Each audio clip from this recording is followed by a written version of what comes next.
What if I told you that everything you believed when looking at the formal portraits of ladies from bygone eras is untrue?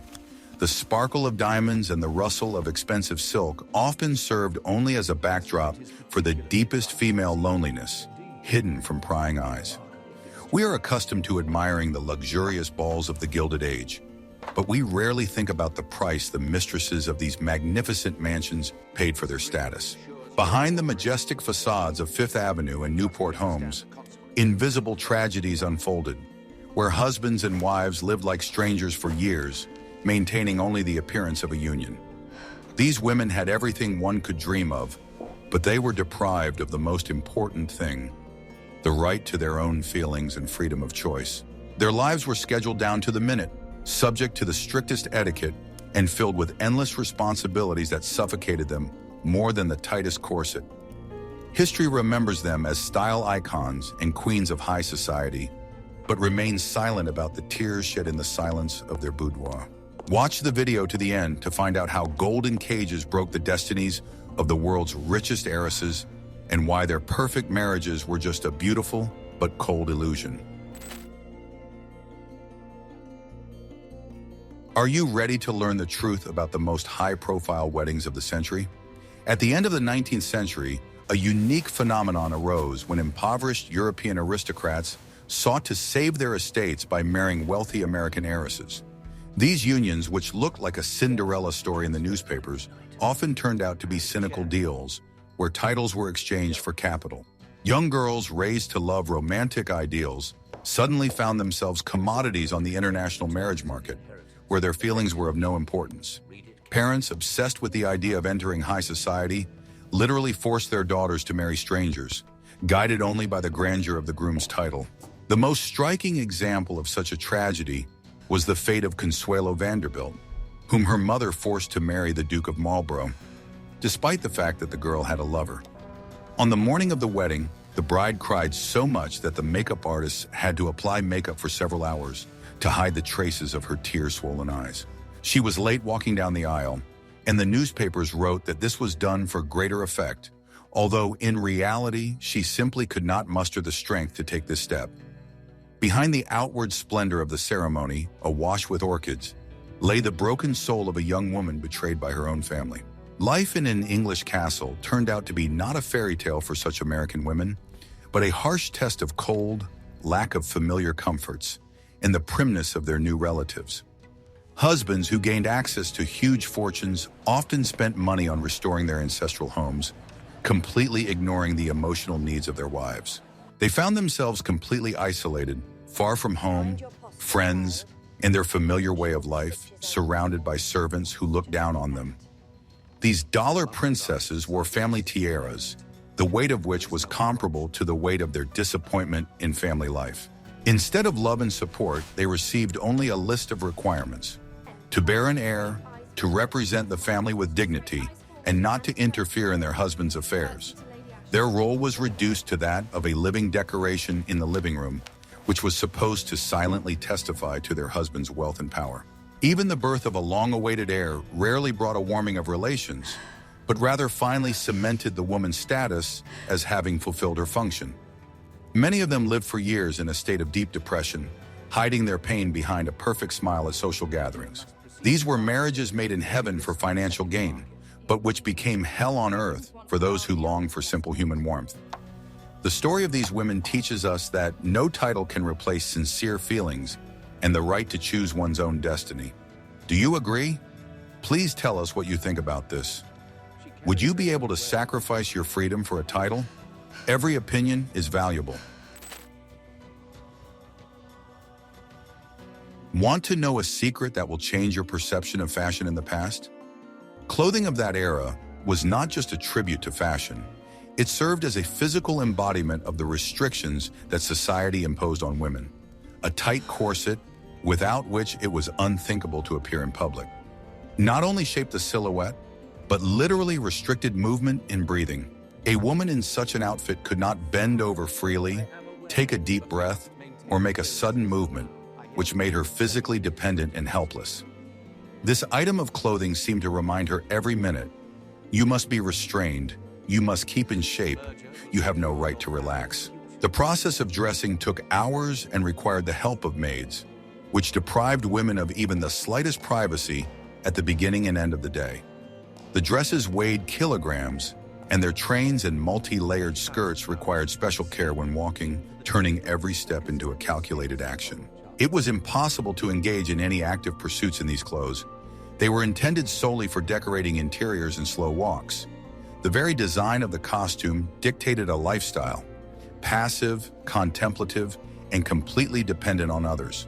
The pressure of the whalebone on the ribs was a constant companion, causing frequent fainting spells, which were romanticized by poets but were a sign of oxygen deprivation. Women learned to endure pain and discomfort with an impassive face, which became a metaphor for their entire married life. Evening gowns with bare shoulders and lots of jewelry put women on display, like an expensive showcase of their husband's achievements. The richer and more uncomfortable the outfit, the higher the status of the family, and the less freedom remained for the one who demonstrated that status. The inability to dress and undress independently reinforced the infantile position of women in the home, equating them with children in need of care. This created a psychological barrier that prevented them from feeling like full-fledged, independent individuals. Fashion changed, but the essence remained the same. The female body had to be reshaped to suit the aesthetic standards of the men of the time. The ideal waistline often came at the cost of health, deformed internal organs, and chronic pain, which were not considered acceptable topics of conversation. Even in the intimate setting of the bedroom, nightgowns and peignoirs remained complex constructions that did not allow for a complete sense of freedom and relaxation. Life became an endless wearing of a uniform that reminded women of their duty to be beautiful dolls. How much do you think modern fashion differs from that era in terms of the pressure it puts on women? What happens in the shadows of huge mansions is often more eloquent than any words. The layout of the houses of the Gilded Age itself told a story of separation and emotional distance between spouses. Huge residences were designed so that husbands and wives had completely autonomous, non-intersecting worlds under one roof. There was a clear division between the male and female halves of the house, connected only by formal corridors or reception rooms. The husband's bedroom was often located in a different wing, which ruled out the possibility of spontaneous communication or simple intimacy. The female half, the boudoir, became the only place where the mistress could feel relatively free. But even this space was limited. Here she received close friends, wrote letters, and spent endless hours waiting for evening outings. The men's quarters, with a study, library, and billiard room, were a zone of power where the wife could only enter by invitation or prior arrangement. This emphasized that real life, business, and decisions were in the hands of men, while women's lot was merely to adorn leisure time. The spouses often met only at the dinner table, in the presence of servants, which made any frank conversation impossible. Long tables laden with silver and flowers physically distanced them from each other, turning dinner into a formal ceremony. The huge spaces of the halls and living rooms were designed to accommodate hundreds of guests, but were completely unsuitable for a cozy family life. In these rooms with high ceilings, any human voice was lost, reinforcing the feeling of loneliness and insignificance of the individual. Even the staircases were often designed to create a theatrical effect when descending, rather than for the convenience of the household. The house was a stage, a backdrop for a performance called The Perfect Life, where everyone had to play their part without hesitation. Locked doors between bedrooms became a symbol of not only physical, but also emotional isolation between spouses. Often, a husband and wife could go days without seeing each other, living in the same house and communicating only through notes passed by the butler. Such architecture ruled out the possibility of quarrels, reconciliation, or a simple human embrace in difficult times. Walls covered with silk and velvet reliably muffled any sounds, including the sound of a broken heart. These palaces had room for art collections, balls, and servants, but often no room for simple love. Could you live in such a huge house, where each member of the family exists as if on a separate island? Like this, if you are more interested in comfort than ostentatious luxury. Are you ready for the shocking truth about how women escape reality? In an era when women had no voice and no opportunity to openly express their protest. The only legal way to escape pressure was through illness. Mysterious ailments, migraines, and nervous disorders were often not so much a medical diagnosis as a cry for help from the soul. Society accepted a weak, sickly woman with more sympathy than a strong woman who demanded change. Going to bed with a migraine was the only socially acceptable way to refuse to fulfill marital obligations or visits. Doctors of the time came up with the diagnosis of neurasthenia, attributing any female melancholy, anxiety, or depression to it. Treatment often consisted of complete isolation, bed rest, and a ban on any intellectual activity, which only exacerbated the condition. Darkened rooms with tightly drawn curtains became a refuge where one could take off the mask of well-being and simply be oneself. Here, in silence and semi-darkness, a woman could cry without fear of being seen by servants or her husband. Often such illnesses became a form of passive resistance to the tyranny of their husbands or the harsh demands of society. By becoming a crystal vase, women received at least some of the care and attention they so desperately lacked in their everyday lives. Trips to the waters or to European sanatoriums were a legal way to escape from home and live for a while away from the hated everyday life. On these trips, women often blossomed, finding the company of understanding friends and freedom from domestic oppression. However, this escape into illness had a downside. It gradually turned healthy women into hypochondriacs. Opium-based medicines, which were generously prescribed by doctors, were addictive and clouded the mind, making reality less unbearable. Husbands often perceived their wives' illnesses as an inevitable evil or a whim, buying them off with expensive gifts and paying their medical bills. The true cause of the illness, deep emotional dissatisfaction and lack of self-fulfillment, remained unnoticed by anyone. It was a vicious circle where the body reacted with illness to the inability to live a full life. Women faded away in their luxurious bedrooms, surrounded by care that did not cure them, but only preserved their suffering. How often do you think people today unconsciously retreat into illness to escape life's problems? The life of a socialite was subject to a strict schedule, the violation of which was punishable by social ostracism and disgrace. The entire year was divided into seasons: the season in the city, the season in Newport, the season in Europe, and each of them required enormous effort. It was not a series of entertainments, but hard work to maintain the family's status, with no days off or vacations. The morning began with sorting through correspondence and writing dozens of replies to invitations, which required impeccable knowledge of etiquette. A mistake in addressing someone or a missed visit could cause serious conflict and gossip that could destroy one's reputation. Mandatory courtesy visits took up the second half of the day, turning into a meaningless conveyor belt of empty conversation. Women moved from living room to living room, sipping tea and exchanging memorized phrases with people who were often deeply unpleasant to them.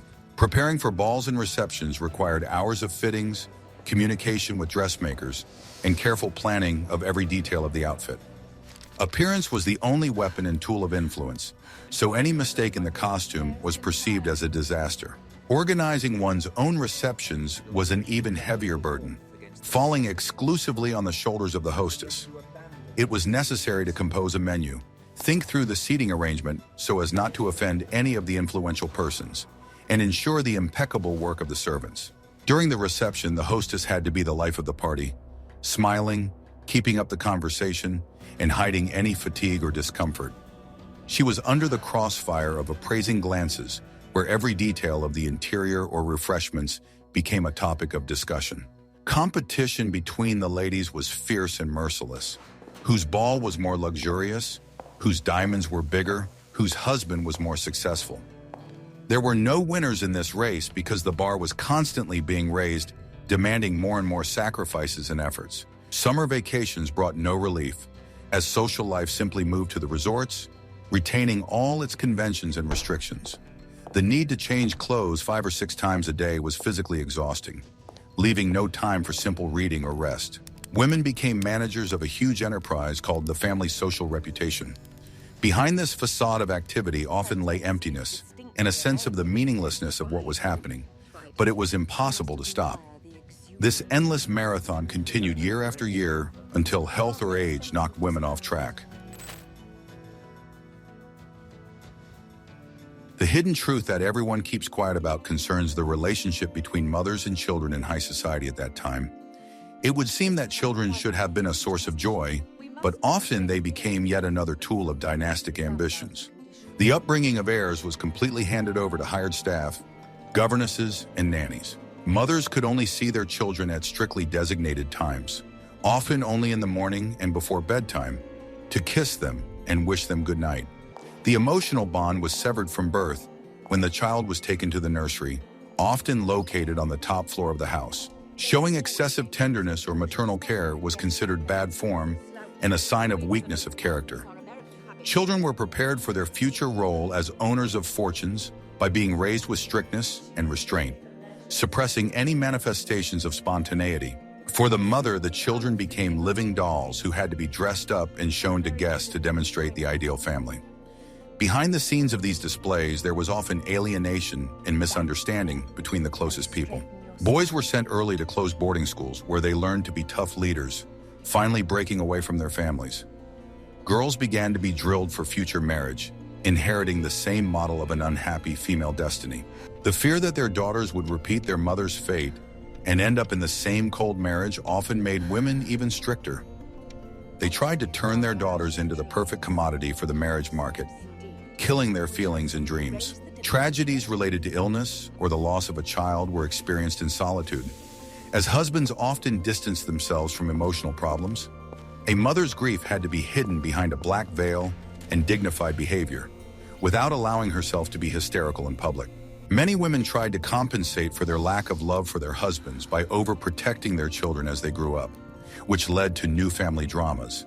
They clung to their adult sons and daughters, trying to find meaning in their lives. In old age, such mothers often remained alone in their huge houses, as their children, who had not known warmth in their childhood, could not give it back to them.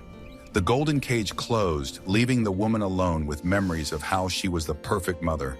What do you think is more important for a child? A flawless upbringing and a secure future, or simple parental warmth and attention? Despite the outward luxury and life surrounded by wealth, women of that era often did not have a penny of their own money.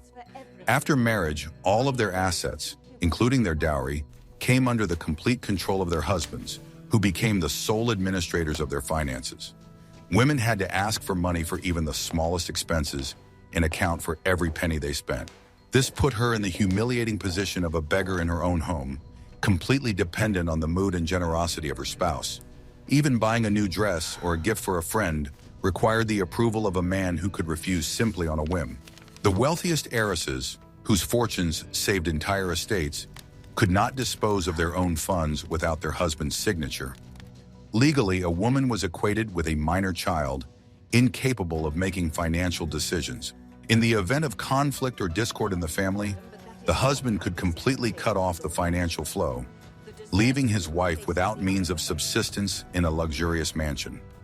This was a powerful tool of control and manipulation, forcing women to endure any humiliation. Some husbands used money as a means of punishment, cutting back on household expenses or their wives' personal needs for the slightest misdemeanors.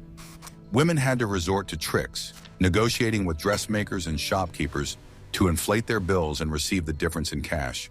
The lack of their own funds made it impossible to leave their husbands, even if life became unbearable.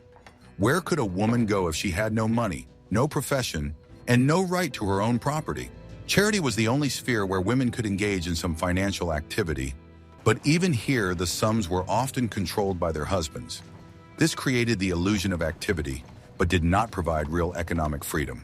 Widows often found themselves in a situation where, according to their husband's will, they received only a modest allowance, while the main capital passed to their sons or to the guardians. Even after the death of her spouse, his will continued to control the woman's life. Fear of poverty and loss of status forced women to cling to the most unhappy marriages until the very end. Golden shackles were stronger than iron ones, as the key to them was always in the pocket of a man's waistcoat.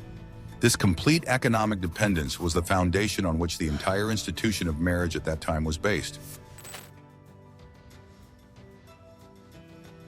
Privacy was a luxury unavailable even to the wealthiest people of the era, as their lives were under constant surveillance by an army of servants. In huge houses, where the staff could number dozens of people, it was impossible to go unnoticed for a minute. Maids, footmen, and butlers knew more about their masters' lives than they could have imagined. The servants were silent witnesses to every quarrel, every cold glance, and every tear shed. They knew who visited the house and when, read letters left on the table, and heard conversations behind closed doors. For the lady of the house, this meant she had to constantly keep up appearances, even in her own boudoir. She could not afford to show weakness, hysterics, or careless words, because they would instantly become public knowledge. The servants' gossip spread through the city faster than the telegraph, flowing from one wealthy house to another through the back door. The family's reputation depended largely on the loyalty and silence of the staff, which created additional tension. A woman had to manage this complex group of people, maintaining her authority and distance, but at the same time depending on them for everyday trifles. A maid's bad mood could ruin her hairstyle before a ball, and a coachman's sluggishness could cause her to be late. The feeling of being constantly watched created an atmosphere of living in a glass house. Even the most intimate moments of life became the subject of discussion in the kitchen, depriving relationships of their sacredness. Servants often became the only conversation partners for lonely mistresses, but this closeness was deceptive and dangerous. Entrusting a secret to a maid meant giving her a weapon that could be used against her mistress. Relationships with staff required diplomacy and toughness, which took a lot of mental energy. It was necessary to balance strictness and kindness in order to maintain order in the house and not make enemies under one's own roof. Sometimes a loyal old nanny or chambermaid was the only person who sincerely pitied the rich but unhappy mistress. But this pity only emphasized the depth of the woman's loneliness in her golden world. Living under the scrutiny of strangers was the price she paid for comfort and freedom from everyday worries. But that price was sometimes exorbitantly high. In a world where marriages were arranged for convenience, love was often sought elsewhere, but the rules of this game were cruelly unfair to women. For men, having a mistress, often an actress or dancer, was considered almost normal, a sign of status and masculine power. Society turned a blind eye to husbands' escapades as long as they maintained outward appearances and did not cause public scandals. Women, on the other hand, were expected to remain completely faithful, as guardians of the family's honor and the purity of the lineage. Any hint of romantic involvement on the part of a married woman could lead to her complete social ostracism and the destruction of her reputation. Husbands could openly maintain a second family, spending money from the joint budget on it, and the wife was obliged to pretend that nothing was happening. This silent endurance was considered the highest virtue and wisdom of a spouse.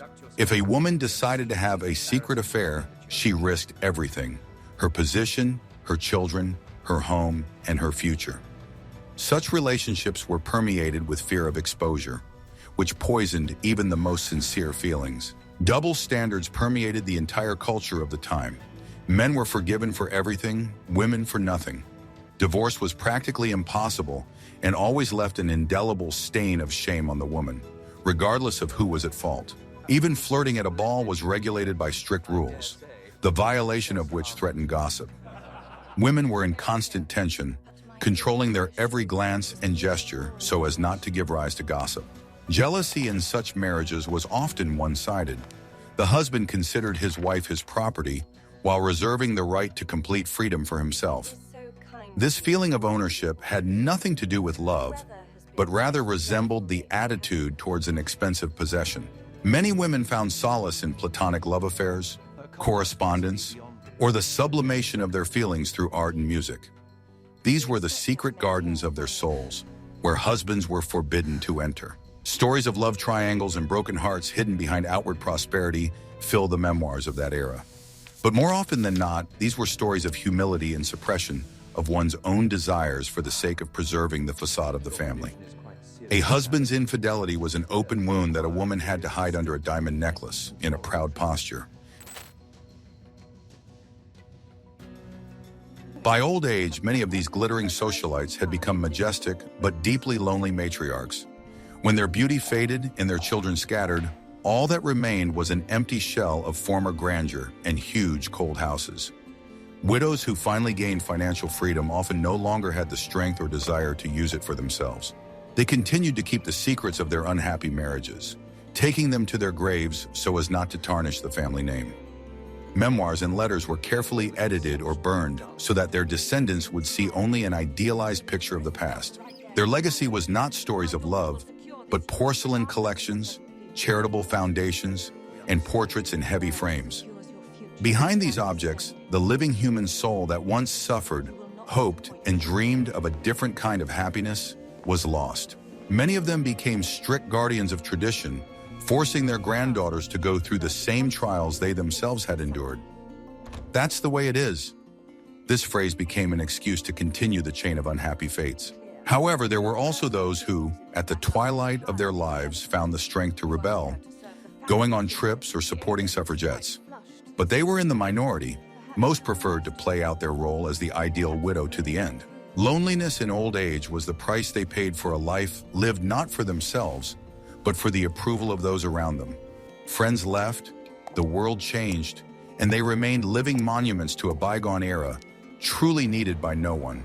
The history of the Gilded Age is not only a chronicle of balls and capital, but also a chronicle of female silence. It is millions of unspoken words, suppressed emotions, and unrealized talents sacrificed for social status. Looking at old photographs, we see calm, impassive faces, but now we know what was hidden behind that calmness.